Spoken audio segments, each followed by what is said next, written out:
And you're live. Good morning, Sadie. How are you? I'm very well, Simon. How are you? Good, thank you. First day of detox. Well, let's see how far you get with that, shall we? Yeah, it's already dragging on a bit and it's only 9:53. This morning's topic, I think it would be prudent to start with Children's Mental Health Week. Absolutely. It kicks off today, runs all week. And so what is it? Who is it? Is it a series of events? I mean, we want to support not only the children who are going through a pandemic. They don't have perhaps the life experience that we have to even know what's going on slightly. It'd be very interesting to get an idea through their eyes, and also to help parents see it through their eyes. But do you know what? Being a parent of two myself, and it's just about managing expectations, isn't it? Managing expectations for the children so that they can manage theirs, and also what actually we could do, especially if you're trying to look after your family, but also look after yourself as well. Yeah, I think it is about that expectation management, isn't it? A lot of people feel really guilty at the moment for everything they feel that they should or shouldn't be doing more of. You know, social media doesn't help with that, and you're basically trying to muddle through and do the best job that you possibly can. Then you see that somebody's doing, I don't know, Joe Wicks's PE workout with their kids, and you're thinking, oh, I should be doing that, I should be doing better. And somebody else is creating all these home-cooked wonderful soups and meals for their kids, and you're sort of muddling through with some frozen food that you're sort of slinging in the oven. And you're just constantly thinking, I should be doing more, I should be doing better. And that, you know, is really, really impactful. It's really harmful. And what we need to be conscious of as well is that kids are sponges, and right now is a great time to just be role modeling really healthy behaviours around how we talk to ourselves, how we react to situations, and just having that element of kindness really and self-compassion, because this is really, really difficult time. We are living in a pandemic, you know, so just getting through the day, getting the kids dressed is an achievement. You know, some days we just stay in our PJs, that's fine too, you know, and just appreciating the small wins and the little things, that makes a big, big difference. So I used to say, when in well-being, the word should be drop kicked out the window at the earliest opportunity, because when we say we should, who are we actually thinking is doing it? Who is setting the rules of what you should do? No one really, is it? Apart from ourselves, maybe. Is it the environment that we're in? Is the expectations that we see on social media? Where does the word should come from? It's a cognitive distortion. It's, you know, it's this message that we're giving ourselves that what we're doing is not enough. And that is really, really driven by society, the world that we live in. And it's just been compounded by social media. And we're constantly exposed to these messages that what we're doing, you know, isn't sufficient, and that we must try harder, work harder, push ourselves more, and just try and keep those wheels spinning even faster. And it's exhausting. It's really, really exhausting. So it's just, you know, I talk a lot in training sessions about getting off that hamster wheel. You know, there's wheels that the hamsters have. They're really frantically going as fast as they can. It's just get off. Just get off. Do you even need to be on it? Do you want to go the other direction? Have a think about that one.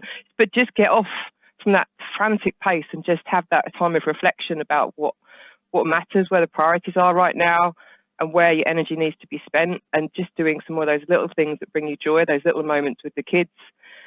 It's going to make a really big difference to people's well-being at the moment. It really is. I agree. And dare I go back to the old snow globe look? You regularly do. Frantically shaking it, put it down, let it rest. The word should, yeah, we put ourselves under so much pressure. But, you know, kids, when I look at the ages of going through exams as well, you know, GCSEs, I know I've never referred back to my GCSEs before, but your parents have got mixed messages about what to say. Can you say, well, look, just get through it. They're not as important as your own health and well-being. Should you be saying, come on, you really need to do it? I mean, before you know it, you've got juxtapositions everywhere, because you want to say, do your work, because that's how we're hardwired as parents. That's what we've been told. But at the same point, you know, your heart goes out to the kids and you want the best. And sometimes you know, we say stay in our pajamas, you know, they could stay in their pajamas. How do we get in tune with our own well-being? For me, it's just the sake of finding that balance and just thinking about the message that we're giving around, particularly around schooling and education, and right now we have to be mindful that what's going on in the real world around us is inevitably going to affect our performance, our productivity, our concentration, our focus, our levels of fatigue. So expecting kids to be working in that environment and, you know, hitting those grades, particularly when, you know, they are homeschooling, they're sat looking at a screen all day, they're not having the social interaction with their friends, they're not having playtime as you were, and this has an impact on their schooling. So I just think we need to be having open conversations and communicating with kids about just alleviating that pressure and just making sure they know that it's okay, you know, if they don't feel like working all day and studying all day and taking a break, and again, role modeling that behaviour. You know, we have so many conversations with parents around concerns that their kids are constantly attached to screens and devices and not taking time out, not getting fresh air. But you think, you know, what behaviour is being role modelled by the parents, and, you know, trying to lead the way in more healthy behaviours and thinking about your own self-care and the message that's being conveyed to the younger generation. And this is a great opportunity to teach youngsters how to self-soothe, how to use certain breathing techniques, how to be more mindful of their emotions, talking openly about their emotions. You know, are they angry? Are they sad? Are they frustrated? You know, encouraging them to speak up and say, I really miss my friends, actually, and leading that conversation. So it's a good opportunity to start thinking about ways to manage our own well-being and how we can teach children about that right now. Yeah, because they're in a leisure, they're in what was their leisure environment, their bedroom, where they do their TikToks, where they got their clothes and mirrors and everything else. And now we're asking them to suddenly turn it into an office. So there are pressures there, but there are also pressures from parents who are trying to work through this as well. Whereas you were going 100% before, isn't there a expectation now that we should lower our expectations, and to go 70, 60% to everything is probably where we are, because you can't keep every plate spinning at the same time now. It's like putting every light in the house on at once. Something's going to blow, isn't it? You can't do that at the best of times. Even pre-pandemic, you can't do everything and be everything to everyone. It's just not sustainable, as hard as you try. So it's a whole mantra that good enough is good enough.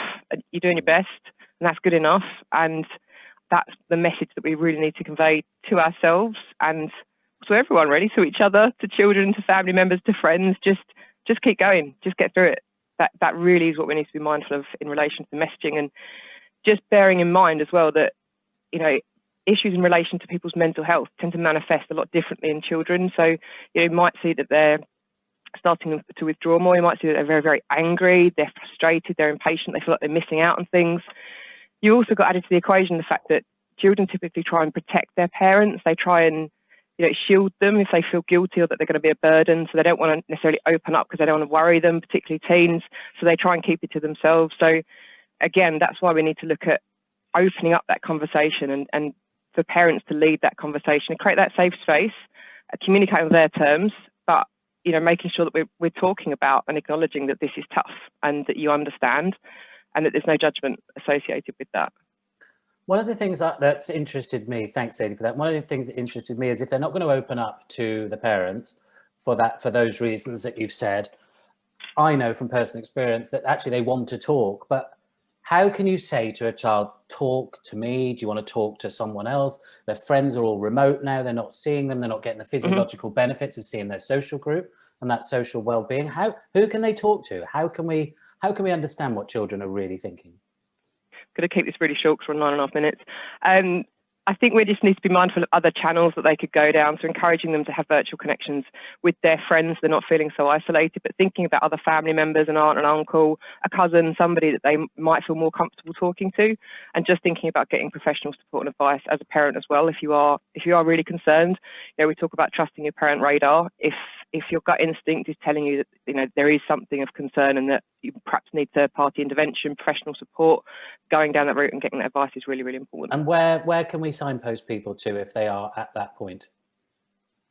There's some fantastic children's charities that you can reach out to. Obviously, mine is a fantastic resource for any support on mental health as well. GP, go to a medical professional if you are really, really concerned, but making sure that those conversations are had. A lot of workers will have an EAP, which will also provide support in relation to families' health as well. So just reaching out and getting that advice, really, really important. Right, Sadie, thank you. We're up to our 10 minutes. We've got to keep this at that level to be able to do it. You'll probably have to edit some of the waffle of I me. probably will. But thank you very much, and I will see you later in the day and, of course, first thing tomorrow morning. Thanks, Sadie.